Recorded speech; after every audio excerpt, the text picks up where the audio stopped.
Good morning.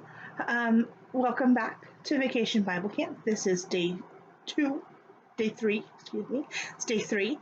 And this is the story of Paul and Silas. It's called Jailhouse Rock. It is our New Testament story.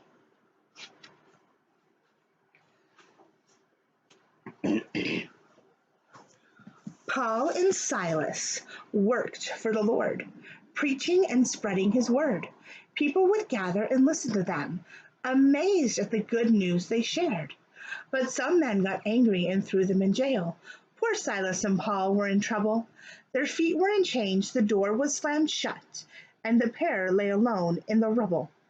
"We're preachers and teachers, and we love the Lord," Paul echoed throughout the dank prison. "We praise you and seek you, magnificent one," cried Silas.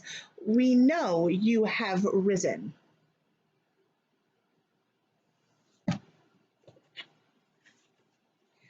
Then somewhere around midnight, when both men were praying and singing hymns loud in their cell, the guards fell asleep, but were suddenly wakened by a noise from where no one could tell.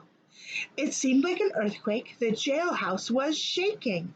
The doors all flew open so wide.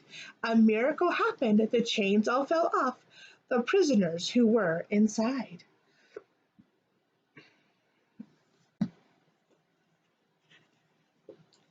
The man who was guarding both Silas and Paul was filled with great fear and such shame. He thought that the prisoners had fled and escaped, and he would get all of the blame. In great desperation, he pulled out his sword. He was going to take his own life. Oh my goodness. He felt so unworthy and wanted to die. There seemed no way out of his strife. Look how upset he looks. He is so worried. "Wait!" cried out Paul as he glanced at the jailer, who wept and groaned at his fate.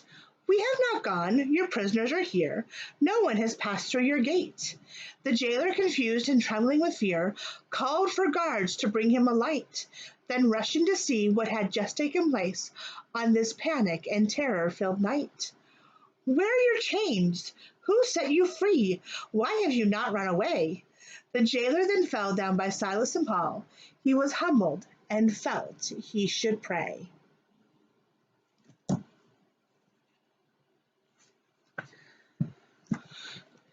Many moments had passed. The jailhouse was quiet, except for the men saying prayers. Then the jailer said, "Come, follow me," and he led the two men up the stairs. Silas and Paul continued to pray, as they knew God's plan was in place. They saw that the jailer felt true remorse. They could tell by the look on his face. Paul told the jailer that faith was the answer. All he need do was believe. Truly remember that Christ is your Savior, and your soul from the dark will retrieve. He'll retrieve.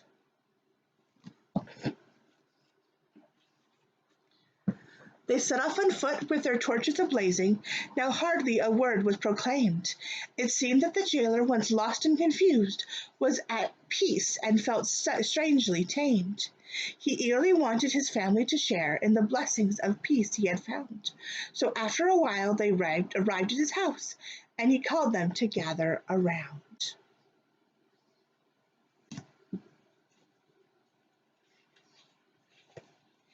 The household was gathered as both Paul and Silas baptized each one who was there. The good news was loose. It seemed all were eager to tell, to rejoice, and to share. What more could I ask for? The Lord is my Savior. The jailer was filled with thanksgiving. He looked to the heavens and gave God the glory, now feeling his life was worth living. The end. Have a wonderful day.